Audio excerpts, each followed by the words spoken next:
So I'm a professor in the Department of Materials Science and Engineering here in the college. I'm fundamentally an experimentalist. So within the field of material science and engineering, my specialty is electronic materials. And within electronic materials, I specialize in thin film materials. And then further, I would say that I'm working in the metallic materials. I know when people think of electronic materials, they're thinking of various semiconductor materials, but my introduction in electronic materials started off with superconductivity and magnetism. And now, of course, I'm looking at simple electrical conduction, which apparently is not so simple in semiconductor device interconnects. So I'd first like to start off with a brief description of what's meant by material science of thin films. So this slide shows what would be the layer structure in a longitudinal recording thin film disc. So something that was used in the, say, the 2000s and earlier. And a colleague of mine or ex-colleague of mine shared this slide with me. It's very nice. And this is what I call the Jellium view of thin films. There's, quite a complex layer structure here that were all deposited by sputter deposition. And, the underlayer structure region here in dark actually consists of 3 separate layers. And they're all sort of shown as nice little things. Interestingly, the underlayer is a BCC, sort of chrome-based alloy. And the magnetic structure is a hexagonal close-pack cobalt-based alloy. And then at the very top here, this light gray is a carbon overcoat for wear, because of course, when a disk is spinning, there's a head nearby, and you don't want it to dig into the metal structures of the magnetic and underlayer. So that's the Jellium view. And the Jellium view is, I think the view, don't mean to be offensive or biased, but the Jellium view is commonly held by electrical engineers and physicists. It's not the material science view. And so here is the material science view. And what you're seeing here is a cross-sectional TEM, so transmission electron microscopy image of sort of the same layer stack. And some things to point out, if you're not familiar with TEM, it's sort of like X-rays, where the beam is going through the sample and you get contrast based on what blocks the beam or what doesn't. And using electrons, of course, the sample has to be much thinner than your arm, where an X-ray is looking for a broken bone. In the depth of the field here, the beam is going through something that is 100 nanometers or less in thickness, typically. But you can see in the carbon layer shown here is this very light thing, because carbon has fewer electrons. It's a light element and doesn't block the beam very much. And down here at the light gray uniform region, that's this amorphous nickel phosphorus layer that's put on the disk and polished to provide a mechanical surface. Now in between here, this is where we had the cobalt base and the chromium base layers. And you see kind of a complicated image with dark and light regions. And what goes on here in these crystalline materials is the orientation of the crystal relative to the beam will either sort of block electrons effectively or partially effectively, or sort of let them go through more easily. You can imagine if you had a crystal structure with the atoms in nice fixed positions, that you could rotate that crystal so the rows or columns of atoms would be parallel to the beam, and the beam could pass through quite nicely. And that would give you sort of a lighter region in the image. And then where the crystal was rotated slightly, you would get a darker region. And so that's called diffraction contrast, and we see variations here. But what's significant that I want to point out is that, this one light region over here to the right sort of merges in the chrome, merges with a light region in the cobalt above, and next to them both is this dark region, which is both cobalt crystal above and sort of a chrome-based crystal below. And that's indicating that these crystals, between these two crystal structures, actually have an epitaxial orientation. So this is kind of the complication that you don't see in the Jellium view, that these different layers, if they're crystalline, they tend to orient one relative to another just to reduce the energy when they're being deposited. Another thing that doesn't show up in the Jellium view is this bottom chrome layer actually tends to have a preferred crystallographic orientation. In this case, it's a 100 orientation, and that gives a preferred crystallographic orientation to this cobalt layer having a 11-bar-20 orientation.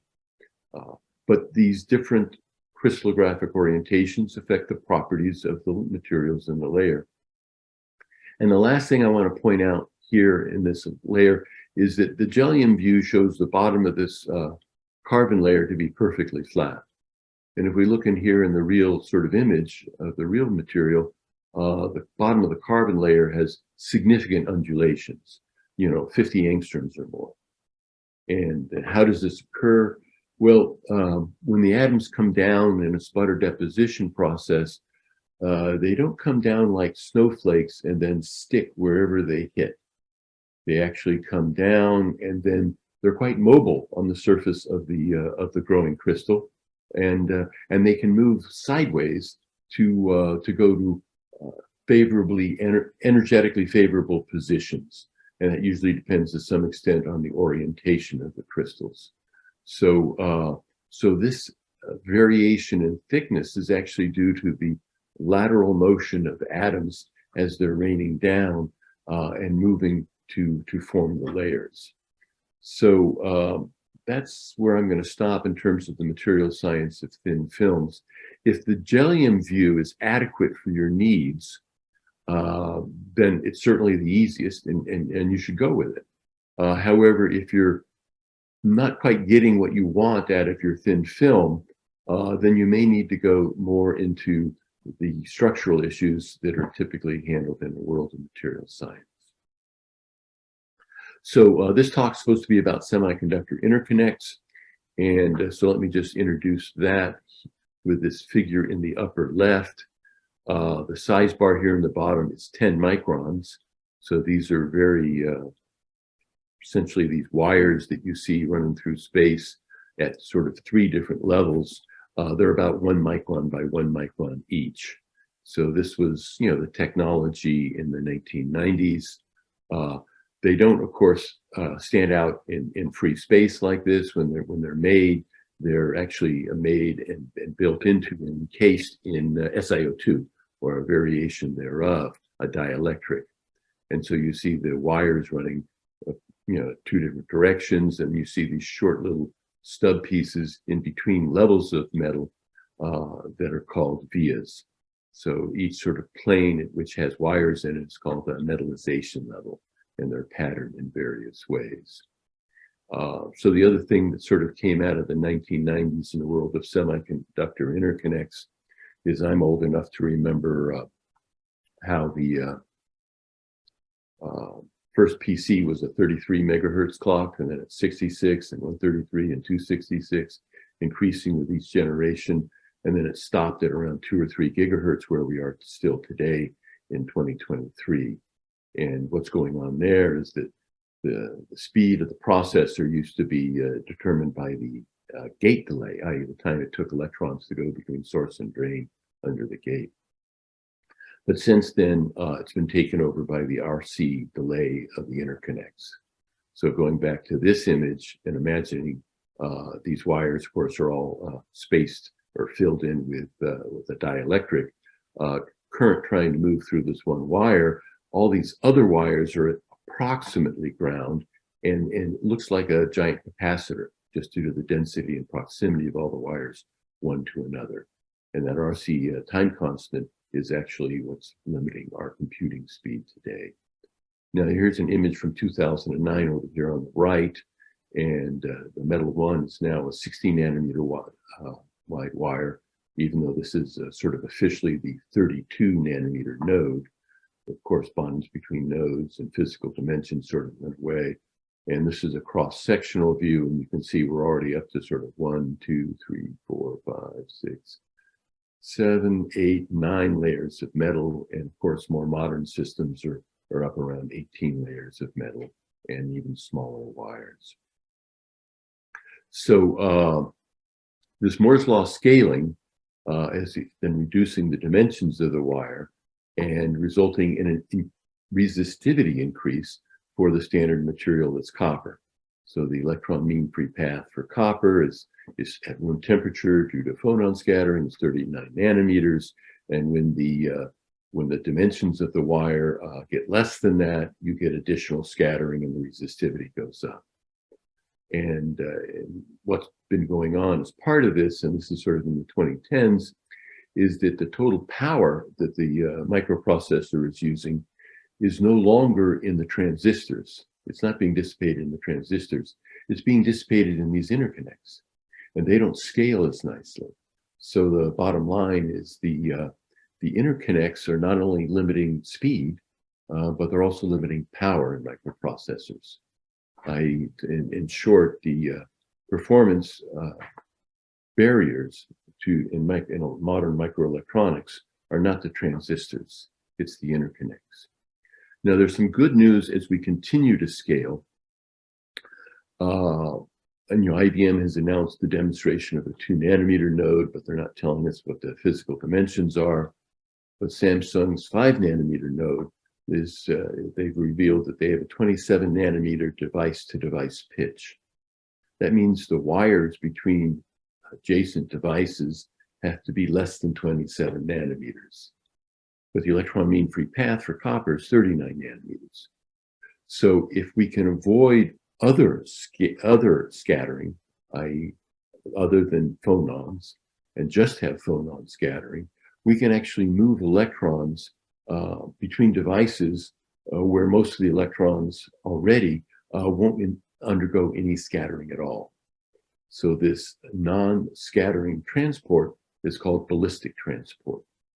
And it's sort of observed in metals with, for instance, this picture here in the bottom is an example of steps, quantum steps in the conductivity or conductance for an STM tip, as the cross-section of the tip is varied as it's stuck to a surface and then it's pulled away. So ballistic transport is observed, but not well understood. And that's kind of what my research is about. So going back to the copper resistivity size effect, just very briefly here, on the left is the plot of resistivity versus copper layer thickness. And the lines are models that are supposed to describe the surface scattering effect. And the resistance we're seeing is greater than the surface scattering effect. But I'd also like to point out that, for instance, around 40 nanometers thickness, the data scatter from about 2.6 to 4.1 or something. So it's not accurately describing the data at all. Over here on the right, we're plotting the same resistivity for the same samples, but as a function of the grain size. I am talking now grain boundary scattering as compared to surface scattering. And you can see that this fits the data much more. I mean, there's still some scatter against grain size. And if you sort of combine both effects, you can sort of reduce that scatter statistically even better. But this plot here on the right had never been done before. And the reason why is that for each one of these data points, you had to make plan view TEM samples. Copper has complex contrast, so you had to hand trace the individual grains. And you needed about 500 to 1,000 grains before you could get an accurate average grain size for a given sample. So this was a huge amount of work and nobody wanted to do it. Measuring resistivity versus layer thickness is pretty trivial. So this is kind of one of the reasons your textbooks will talk about resistivity size effect being due to surface scattering. But at least in copper, it's grain boundary scattering that's dominant.